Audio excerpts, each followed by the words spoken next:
수문장 교대 상관없이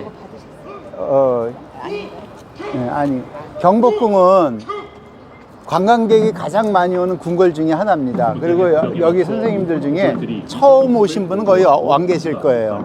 근데 경복궁이 갖고 있는 어떤 이론이나 그런 거를 오늘은 주로 전통을 갖고 있는 우리 철학의 개념으로 설명을 드리려고 그래요. 그러니까 설명할 수 있는 관점이나 내용은 굉장히 많은데 오늘 하려는 거는 주로 경전에 있는 내용을 기본으로 해서 어디에 근거를 두고 있는지, 그 다음에 유학이라는 건 뭔지에 관점을 두고 할 겁니다. 그래서 내용이 굉장히 많은데 첫 번째는 지금 과마문이 안 보이거든요. 뒤로 한번 조금 더 오실래요?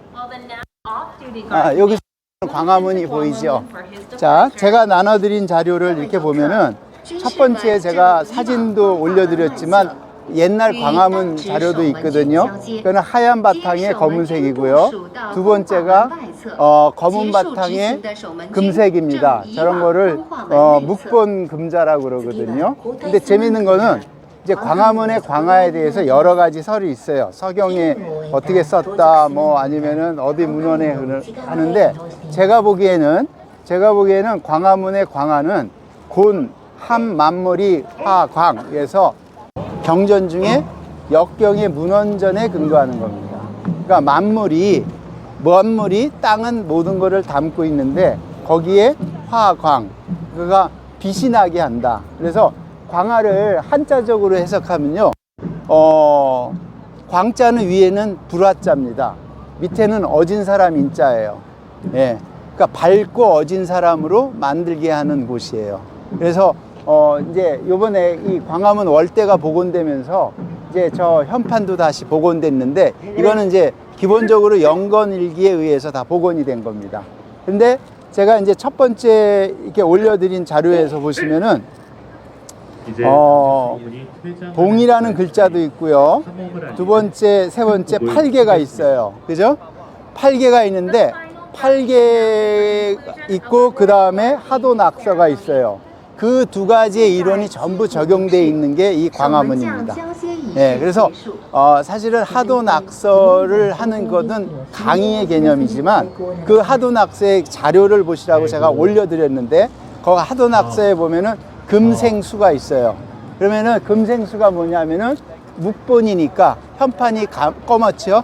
그래서 글자는 금색이죠. 그러니까 금생수가 되는 거예요. 그래서 물로써 불을 다스린다. 그래서 뭐 관악산이 화기니까 뭐 해태를 갖다 놨다 이런 말 많이 있죠. 그러니까 이제 지금은 해태하는 시간은 아니고 나중에 근정전 가서 동물할 때 설명드리고요. 그런 원리로 써 있는 게 광화문이고요. 유심히 잘 안 보시지만 정면에서 보면은 괴가 있습니다. 이제 괴 보이시죠? 보이는 괴가 뭐냐면 이 괴예요. 불을 뜻하는 거예요. 그 불을 뜻하는 이 괴는 자, 오른쪽에도 있고 왼쪽에도 있죠. 세 개가 있죠. 그럼 뒤편에도 세 개가 있겠죠. 좌우에 두 개가 있어요.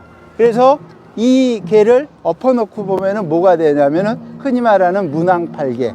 이 제가 올려드린 자료에서 두 가지 중에 괴가 첫 번째 감, 건, 간, 태 이렇게 돼 있는 거 있죠. 거기 보면은 이 개가 있는 쪽 있죠. 그거를 그대로 놓으면은 이게 팔개가 되는 겁니다.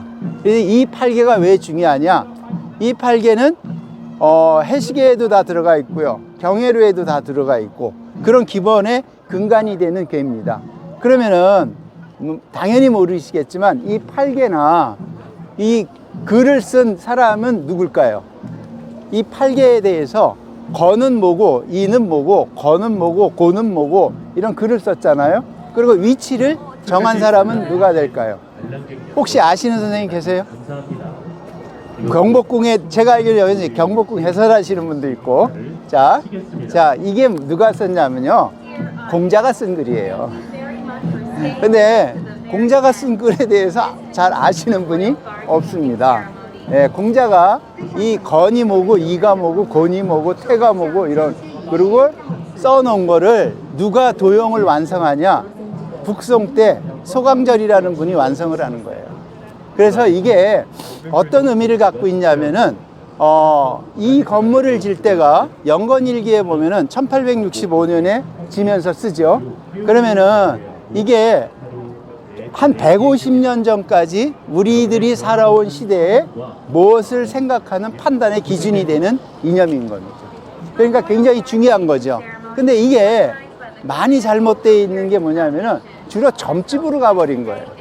네, 점집으로 가다 보면은 혹시 점 보신 적이 있으신 분은 알지만 점 보신 분들이 저 팔개를 뒤에다 딱 붙여놓고 그래요. 점은 맞아요. 근데 그 점하고 공자가 말한 점의 내용은 완전히 다릅니다. 네, 그러니까 다른 내용을 갖고 이용을 하는 거죠. 그러니까 여기서 나가는 게 굉장히 중요한 게 뭐냐면은 저 개가 음양으로만 이루어져 있죠. 음양으로만 이루어져서 말하자면 그 개를 이용하는 거를 쭉 오늘 제 설명하면서 제가 설명을 드릴게요. 그 다음에 하도낙서가 돼 있다는 거는 영건일기가 이제 공표가 되면서 그때 이제 수정을 하게 되는 거예요. 형판도 수정을 하고요. 지금 이제 수문장을 하는데 들어가는 쪽은 오른쪽이죠. 그리고 왼쪽은 나오는 문이에요. 자, 오른쪽은 용마가 있습니다. 하도는 용마예요. 네. 낙서는요. 네, 거북이에요. 그럼 중앙은요. 봉황입니다. 네. 그래서 지금 오늘 다 설명은 못하지만 남쪽에 있는 거는 봉황, 북쪽에 있는 거는 현무, 동쪽에 있는 거는요. 용, 청룡, 서쪽은 기린. 그래서 사조룡이라고 하는 거예요. 예, 그런 게 이제 다 영건일기 때문에 밝혀졌죠. 그럼 우리가 오늘 알아야 될 거는 제가 이제 올려드렸는데 봉황이에요. 제가 글자 올려준 것 중에 광화문의 산문 다음에 하나 소전체를 글자 올려드렸죠. 그게 봉자입니다. 그러면 봉자는 어떤 의미인지 들으시면 돼요. 제가 신조야, 신령스러운 새다. 그래, 봉지상야. 말하자면 봉황의 모습은 린전 노쿠. 안 쓰셔도 돼요. 제가 다 그래서 자료를 다 올려드려요. 린전 노쿠. 그 다음에 사경어미, 용문기배, 연함계에 해서 8가지 동물의 상을 하고 있어요. 앞에는 기린, 뒤에는 사슴, 뱀, 네. 수문장교대 시가하고 겹쳐갖고. 자, 재미있는 거는 혹시 한자를 공부하시면 알지만 이 한자의 의미 하나하나가 다 의미가 있어요. 그걸 다 설명은 못 드립니다. 마지막에 연함계라고 있죠. 해자는 불의해자예요. 재미있는 거는 불의해자가 뭐냐면 입구에 판단할 단자입니다. 판단해서 말한다는 뜻이에요. 근데 이 한자를 하나하나 알면은 굉장히 재밌습니다. 그거는 나중에 공부를 더 하시고요. 그 다음에 나중에 나오는 게 오색비거예요. 오색의 날개를 가지고 추로, 군자, 동방, 공방, 군자, 지구. 동쪽에 있는 군자의 나라에서 날라오는 게 봉황이에요. 그러면은 그 다음에 뭐냐면 고상사회 지회예요. 세상은 사회로 보는데 사회 밖에서 날라와요. 그러면 이상양의 세계죠. 거기서 날라와서 곤륜산이라고 들어봤죠. 곤륜산에 지나서 음지주, 물을 마시고 타구약수, 막수풍열, 깃털을 떼고 마시고 거기에 응거한다. 그러면은 뭐가 보일까요? 마지막 한마디는 안 적어놨어요. 봉황을 갖다 놓고 뭐를 원할 것 같으세요? 선생님들은. 예? 예, 맞습니다. 우리가 흔히 하는 태평성대인데 그게 안녕이에요. 즉, 견즉 천하지 안녕. 그러니까 천하가 안녕한 거를 기원하는 겁니다. 그래서 남쪽에는 봉황을 넣는데 안에 쌍봉을 넣은 겁니다. 그래서 그거는 영건일기에 나온 거고요. 우리가 저 나중에 근정전 설명할 때 보시면 답도가 있죠. 답도도 봉황을 넣는 겁니다. 그래서 예, 그러니까 봉황은 상상의 새라는 게 나와 있죠. 그러니까 8가지의 동물을 상상한 거예요. 상상해서 태평성대를 기원하는 그 내용을 말하자면 적어 놓은 겁니다. 여기에 있는 봉황에 대한 글자는요, 원전이 어디냐면은 설문해자입니다.